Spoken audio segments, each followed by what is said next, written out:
जय हिंद। नमस्कार साथियों, आप सभी लोगों का मोस्ट वेलकम है आज के इस नए क्लास में। साथियों, आज के इस क्लास में हम सभी लोग पढ़ने वाले हैं एसएससी एमटीएस के एग्जाम के लिए मोस्ट इम्पॉर्टेंट क्वेश्चन को, जो कि आपके एसएससी एमटीएस के एग्जाम के लिए काफ़ी इम्पोर्टेंट हैं। तो आप सभी लोग जो इस क्लास को बिल्कुल अच्छी तरीके से लास्ट तक देखिएगा, जिससे कि आप जो इन सभी क्वेश्चन को अच्छी तरीके से याद कर पाएंगे और आप सभी लोग अपने एग्जाम में सभी क्वेश्चन को आसानी तरीके से जो है बना भी पाएंगे। तो चलिए फिर क्लास को स्टार्ट करते हैं। उनसे पहले यदि आप इस चैनल पे पहली बार जुड़े हैं साथियों, तो आप जो है इस चैनल को सब्सक्राइब कर लीजिएगा और सब्सक्राइब करके आप ऑल नोटिफिकेशन को जरूर ऑल पे दबा लीजिए, जिससे कि जब भी क्लास स्टार्ट हो सबसे पहले क्लास का नोटिफिकेशन आपके पास पहुंच सके। तो आप इस चैनल को सब्सक्राइब कर लीजिए और सब्सक्राइब करके आप इस क्लास को जो है लाइक जरूर कर लीजिएगा। तो चलिए फिर क्लास को स्टार्ट करते हैं। और यहाँ पे देखिएगा पहला नंबर क्वेश्चन। पहला क्वेश्चन है साथियों कि निम्नलिखित में से सबसे छोटा महाद्वीप कौन सा है। दोस्तों, हर एक क्वेश्चन बिल्कुल इंपॉर्टेंट और सिलेक्टेड क्वेश्चन लिए हैं, जो कि आपके पेपर में 100% साथियों ये क्वेश्चन पूछेंगे। अच्छे से आप इनको याद करके जाइएगा, क्योंकि इसमें जितने भी इंपॉर्टेंट और सिलेक्टेड क्वेश्चन है जो आपके पेपर में पूछे जाते हैं, उन सभी क्वेश्चन को रखे हैं। तो आप बिल्कुल अच्छे से देखिएगा क्लास को लास्ट तक और इन क्वेश्चन को याद करके ही जाइएगा। तो निम्नलिखित में से भारत में सबसे, यहाँ पे आपसे पूछा है निम्नलिखित में से सबसे छोटा महाद्वीप पूछा है कौन सा है। तो याद रखिएगा ऑस्ट्रेलिया महाद्वीप जो है ये सबसे छोटा महाद्वीप है। जिनका भी ऑप्शन डी आया है उनका सही जवाब है। चलिए साथियों, अगला क्वेश्चन देखेंगे। निम्नलिखित में से सूर्य ऊर्जा को किस प्रक्रिया से जो है ना उत्पन्न करता है। बताइए कि निम्नलिखित में से सूर्य ऊर्जा को किस प्रक्रिया से उत्पन्न करता है। तो साथियों याद रखिएगा, ये नाभिकीय संलयन से जो है ना उत्पन्न करते हैं। ऑप्शन ए हो जाएगा आपका सही जवाब, नाभिकीय संलयन से। चलिए आगे देखिएगा, आपका यहाँ पे क्वेश्चन आता है निम्नलिखित में से पहले खो खो विश्व कप की मेजबानी किसने की थी। हर एक क्वेश्चन बिल्कुल इंपॉर्टेंट है साथियों, अच्छे से याद करते चलिए इनको। निम्नलिखित में से पहले खो खो विश्व कप मेजबानी जो है ना किसने की थी। तो आप सभी लोग जो है याद रखिएगा, ये तो भारत किए हुए थे। ऑप्शन ए सही जवाब है आपका, भारत किए थे। चलिए अगला क्वेश्चन आपका आता है कि गैस से द्रव्य में परिवर्तन को क्या कहते हैं। बताइए कि गैस से द्रव्य में परिवर्तन को क्या कहते हैं। तो गैस से द्रव्य में परिवर्तन को हम सभी लोग यहाँ पे संघन कहते हैं। ऑप्शन यहाँ पे आप सभी लोग बी कीजिएगा, सही जवाब संघन कहते हैं। अगला क्वेश्चन आपका यहाँ पे आता है निम्नलिखित में से साइमन कमीशन वापस जाओ का नारा जो है ना किसने दिया था। मोस्ट इंपॉर्टेंट क्वेश्चन है दोस्तों, हर एक क्वेश्चन बिल्कुल अच्छे से आप याद जरूर कर लीजिएगा। 100% यहाँ से प्रश्न आपके पेपर में आएंगे, आप अच्छे से याद करके जाइएगा। तो निम्नलिखित में से साइमन कमीशन वापस जाओ का नारा किसने दिया था। तो यह नारा दिए गए थे लाला लाजपत राय जी के द्वारा। ऑप्शन ए जिन भी साथी लगाए हैं उनका सही जवाब है। अगला क्वेश्चन आप देखिएगा, क्वेश्चन है कि निम्नलिखित में से थार मरुस्थल किस राज्य में स्थित है। चलिए बताइएगा साथियों, निम्नलिखित में से थार मरुस्थल किस राज्य में स्थित है। तो याद रखिएगा थार मरुस्थल जो है ये आपके राजस्थान राज्य में स्थित है। ऑप्शन यहाँ पे आपका सी सही जवाब है, राजस्थान में। चलिए अगला क्वेश्चन आपका यहाँ पे आता है निम्नलिखित में से संघ शक्ति समिति के अध्यक्ष कौन थे। बताइए कि निम्नलिखित में से संघ शक्ति समिति के अध्यक्ष कौन थे। तो संघ शक्ति समिति के अध्यक्ष साथियों कौन हो जाएंगे। तो आप सभी लोग जो है याद रखेंगे, ये आपके पंडित जवाहरलाल नेहरू जी है, जो कि ऑप्शन सी यहाँ पे सही जवाब है, पंडित जवाहरलाल नेहरू जी। चलिए अगला क्वेश्चन आप लोग देखिएगा, यहाँ पे क्वेश्चन आता है 8 नंबर। भारत की समुद्री तट रेखा सबसे लंबी किस राज्य की है। बताइए सभी लोग, भारत की समुद्री तट रेखा सबसे लंबी किस राज्य की है। तो सबसे लंबी तट रेखा गुजरात राज्य की है, जो कि ऑप्शन बी यहाँ पे सही जवाब है, गुजरात राज्य के, याद रखेंगे। अगला क्वेश्चन आपका यहाँ पे आता है निम्नलिखित में से राज्य के नीति निर्देशक सिद्धांत किस देश के संविधान से लिया गया है। चलिए बताइएगा साथियों, निम्नलिखित में से राज्य के नीति निर्देशक सिद्धांत जो है ये किस देश के संविधान से लिए गए हैं। तो साथियों याद रखेंगे, या आयरलैंड के संविधान से ली गई है। ऑप्शन सी सही जवाब है, आयरलैंड। अगला क्वेश्चन है भारत की सबसे लंबी नदी घाटी परियोजना कौन सी है। चलिए लगाइए साथियों आंसर। हर एक क्वेश्चन बिल्कुल वीवीआई क्वेश्चन है, अच्छे से याद कर लीजिए इनको। जितने भी इंपॉर्टेंट और सिलेक्टेड क्वेश्चन होते हैं उन सभी क्वेश्चन को आपको जो है करवा देते हैं, जिससे कि आपके पेपर में ये 100% क्वेश्चन छप जाएंगे। अच्छे से आप याद करके जाइएगा। तो भारत की सबसे लंबी भारत की सबसे लंबी नदी घाटी परियोजना कौन सी है। तो आप याद रखेंगे ये आपके भाखड़ा नागल परियोजना हो जाएंगे। जिनका भी ऑप्शन है साथी उनका बिल्कुल सही जवाब है आप लोग का। चलिए आगे देखिएगा, यहाँ पे क्वेश्चन है, निम्नलिखित में से थल सेना के उत्तरी कमान का मुख्यालय कहाँ स्थित है? बताइए कि निम्नलिखित में से थल सेना के उत्तरी कमान का मुख्यालय कहाँ पर स्थित है? तो इनका मुख्यालय हो जाएंगे आपके उधमपुर में। ऑप्शन यहाँ पे बी सही जवाब है, उधमपुर में है। आगे यहाँ पे आपका क्वेश्चन आता है कि निम्नलिखित में से मानव शरीर का तापमान कितना होता है?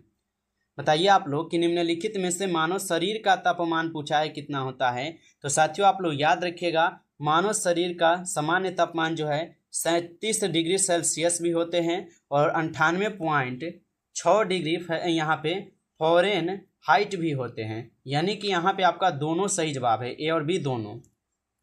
अगला क्वेश्चन आता है, 2011 की जनगणना के अनुसार किस राज्य की जनसंख्या साक्षरता दर अधिकतम थी? हर एक क्वेश्चन इंपॉर्टेंट है साथियों, बिल्कुल आप अच्छे से देखिए क्लास को। और आप लाइक नहीं किए हैं इस क्लास को तो ज़्यादा से ज़्यादा आप इस क्लास को एक बार लाइक कर लेंगे। और चैनल पे पहली बार जुड़े हैं साथियों तो आप इस चैनल को सब्सक्राइब करके ऑल नोटिफिकेशन को आप जरूर प्रेस पे दबा लीजिएगा, जिससे कि जब भी क्लास स्टार्ट होगा सबसे पहले नोटिफिकेशन आपके पास पहुँच जाएंगे। तो आप चैनल को सब्सक्राइब कर लीजिए। बताइए 2011 की जनगणना के अनुसार किस राज्य की जनसंख्या साक्षरता दर अधिकतम थी? तो साथियों आप लोग याद रखिएगा, ये आपके केरल के हो जाएंगे। ऑप्शन यहाँ पे आप लोग का बी सही जवाब है, केरल। अगला क्वेश्चन आता है कि शरीर की सबसे लंबी हड्डी कौन सी है? बताइए शरीर की सबसे लंबी हड्डी कौन सी है? तो शरीर की सबसे लंबी हड्डी हो जाते हैं आपके कौन? फीमर। जिनका भी ऑप्शन है यहाँ पे फीमर, साथियों आपका बिल्कुल सही जवाब होगा फीमर। चलिए आगे देखिएगा, क्वेश्चन आता है, भारत और अफगानिस्तान की सीमा रेखा का नाम निम्न में से क्या है? बताइए कि भारत और अफगानिस्तान की सीमा रेखा का नाम आपसे पूछा है, निम्न में से क्या है? तो साथियों ये हो जाएंगे क्या? डुरंड रेखा। ऑप्शन यहाँ पे सी जो है आप लोग का सही जवाब है, डुरंड रेखा नाम है, आप लोग याद रखेंगे। चलिए अगला क्वेश्चन है कि एक अश्व शक्ति बराबर कितना होता है? तो एक अश्व शक्ति बराबर कितना होता है? तो आप लोग याद रखेंगे, एक शक्ति अश्व बराबर जो है 746 वाट होते हैं। ऑप्शन ए आपका सही जवाब है, 746 वाट। अगला क्वेश्चन आपका आता है कि श्वेत क्रांति का संबंध निम्न में से किससे है? बताइए आप सभी लोग कि श्वेत क्रांति का संबंध निम्न में से किससे है? तो याद रखेंगे आप लोग, श्वेत क्रांति का संबंध हो जाएंगे दूध उत्पादन से। ऑप्शन यहाँ पे आपका बी सही जवाब है, दूध उत्पादन से। अगला क्वेश्चन आता है कि प्रकाश का वेग अधिकतम किस माध्यम में होता है? चलिए बताइएगा आप लोग कि प्रकाश का वेग जो है ये अधिकतम किस माध्यम में होता है? तो साथियों याद रखेंगे, प्रकाश का जो वेग होता है ये अधिकतम होते हैं आपके निर्वात में। ऑप्शन यहाँ पे आपका सी सही जवाब है, निर्वात में। अगला क्वेश्चन यहाँ पे आता है कि निम्नलिखित में से कैटोपैक्सी ज्वालामुखी कहाँ स्थित है? बताइए साथियों, निम्नलिखित में से कैटोपैक्सी ज्वालामुखी कहाँ पर स्थित है? तो कैटोपैक्सी ज्वालामुखी जो है साथियों ये आपके कहाँ पर हो जाएंगे? इक्वाडोर में हो जाएंगे। जिनका भी ऑप्शन सी रहेंगे साथियों उनका बिल्कुल सही जवाब है, इक्वाडोर में हो जाएंगे। चलिए अगला क्वेश्चन आप देखिएगा, क्वेश्चन है कि विश्व का सबसे छोटा पक्षी कौन सा है? बताइए सभी लोग कि विश्व का सबसे छोटा पक्षी कौन सा है? तो विश्व का सबसे छोटा पक्षी हो जाएंगे आपके हमिंग। ऑप्शन यहाँ पे आप लोग का बी जो है सही जवाब है, हमिंग होते हैं। अगला क्वेश्चन आप देखिएगा, क्वेश्चन है कि जलियांवाला बाग हत्याकांड कब हुआ था? मोस्ट इंपॉर्टेंट क्वेश्चन, लगाइए आंसर। जलियांवाला बाग हत्याकांड कब हुआ था? तो जलियांवाला बाग हत्याकांड साथियों जिनका भी ऑप्शन बी आ रहा है उनका सही जवाब है 13 अप्रैल 1919 को, बिल्कुल सही जवाब है, आप याद रखेंगे। और ये जलियांवाला बाग हत्याकांड कहाँ पर हुआ था? तो लगा दीजिएगा अमृतसर में साथियों, ठीक है। चलिए आगे देखेंगे, क्वेश्चन है ध्वनि की गति अधिकतम किस माध्यम में होती है? चलिए साथियों आंसर लगा दीजिए आप लोग कि ध्वनि की गति जो है अधिकतम किस माध्यम में होती है? तो ध्वनि की जो गति होती है अधिकतम किस में होती है? तो साथियों ये आपके ठोस में होती है। जिनका भी ऑप्शन ए है उनका बिल्कुल सही जवाब है, ठोस में होते हैं, साथ ही याद रखेंगे। चलिए आगे यहाँ पे आपका क्वेश्चन है कि गूगली शब्द निम्नलिखित में से किस खेल से संबंधित है?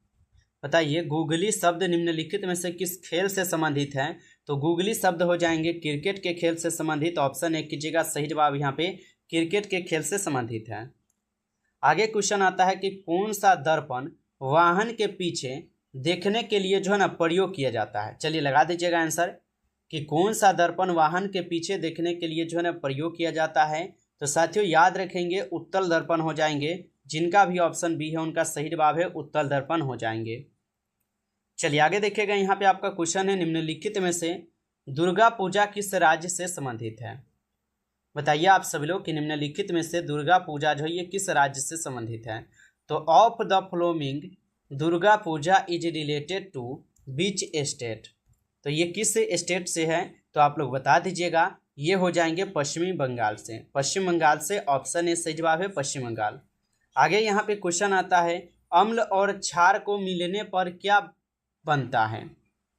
तो अम्ल और क्षार को मिलाने पर क्या बनता है साथी, तो याद रखेंगे अम्ल और क्षार को मिलाने पर जो है यहाँ पे आपके नमक और पानी ये दोनों बनते हैं, इसलिए आपका सी हो जाएंगे सही जवाब, ए और बी दोनों हो जाएंगे।